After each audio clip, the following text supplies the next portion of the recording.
Qu'est-ce que le harcèlement scolaire? Une nouvelle vidéo pour les parents cultivateurs.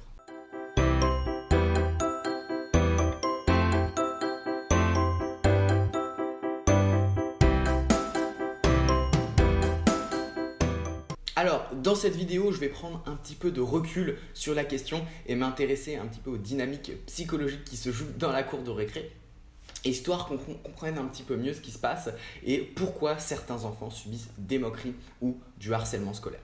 Alors, d'abord, pour casser des idées reçues, je ne pense pas qu'il y ait fondamentalement des enfants mauvais, des enfants méchants. Alors certes, il y a des contextes familiaux qui font que c'est plus difficile de s'intégrer pour certains enfants que pour d'autres, mais je pense qu'il y a quelque chose d'autre qui se joue au niveau du harcèlement scolaire.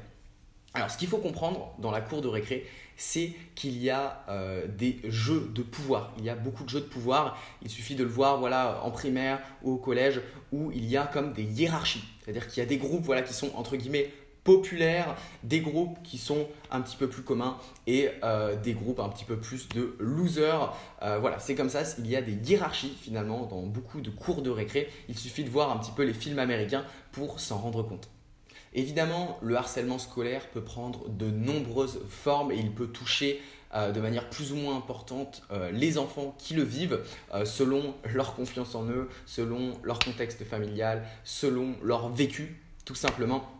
Mais évidemment, il y a de nombreuses formes possibles. Donc, on peut voir un enfant qui se fait harceler pour son physique, pour son style vestimentaire, pour son attitude, son mental. Il y a énormément de raisons possibles. Mais avant tout, si on revient au cœur de la chose, ce qu'il faut comprendre, ce qui se joue, c'est un enfant ou un groupe d'enfants qui essaye d'avoir du pouvoir sur un autre.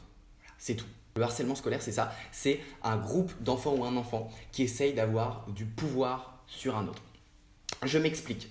Un enfant va chercher peut-être à un moment donné à rabaisser les autres, à se moquer, à humilier, à isoler quelqu'un d'autre, tout simplement pour se sentir plus fort, pour se sentir plus puissant. Il peut y avoir différentes raisons, on ne va pas forcément creuser et faire une psychanalyse de ces enfants dans cette vidéo, mais ça peut être évidemment peut-être par jalousie, même si ce n'est pas toujours le cas, ça peut être tout simplement pour un besoin de se rassurer. Avoir le besoin de se rassurer, le besoin d'avoir du pouvoir, le besoin d'avoir de l'importance et d'avoir de l'attention. Tout simplement parce qu'un enfant qui humilie un autre, par exemple qui le met en colère, qui se moque de lui en classe, il va avoir de l'attention sur lui, les autres vont l'observer tout simplement et ça c'est quelque chose qui peut répondre à un de ses besoins. Et donc ce qu'il faut comprendre, c'est que plus l'enfant qui est harcelé se laisse faire et montre à l'autre qu'il a du pouvoir sur lui, plus la situation risque de se répéter. Et donc ça, c'est une erreur que je vois très souvent, c'est que lorsqu'il y a une situation de harcèlement ou de moquerie ou d'intimidation, certains enfants justement se laissent faire ou bien deviennent très agressifs. Et ça, malheureusement, c'est deux choses qui montrent à notre harceleur qu'il a du pouvoir sur nous. Finalement, c'est ça le harcèlement scolaire, c'est un enfant ou un adolescent qui cherche à avoir du pouvoir sur un autre.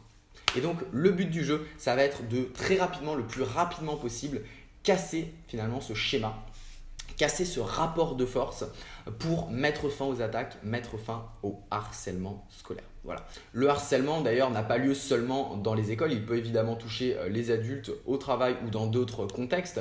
Mais là aujourd'hui, on s'intéresse vraiment au harcèlement scolaire et on voit qu'il s'agit la plupart du temps d'un jeu de pouvoir et que les harceleurs cherchent à répondre à des besoins. Besoin de reconnaissance, besoin de pouvoir, besoin d'attention.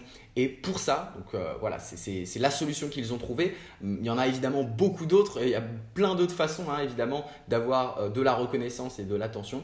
Mais pour ces enfants-là, la façon qu'ils ont trouvé d'avoir cette reconnaissance ou cette attention, c'est tout simplement de rabaisser les autres, de les humilier et ça leur donne un sentiment de supériorité. Et donc c'est pour ça qu'il faut casser le plus rapidement possible ce jeu de pouvoir si c'est quelque chose qui arrive à votre petite pouce. Pour ça, je vous propose de télécharger gratuitement dans la description de cette vidéo le kit de l'enfant épanoui à l'école où je vous montre justement différentes techniques et outils pour développer la confiance des enfants, pour les aider à se défendre face aux moqueries, face au harcèlement avec la fameuse méthode Boomerang. Je vous retrouve très vite dans le kit juste en dessous de cette vidéo. C'était Albin, l'éducateur bienveillant. Bye.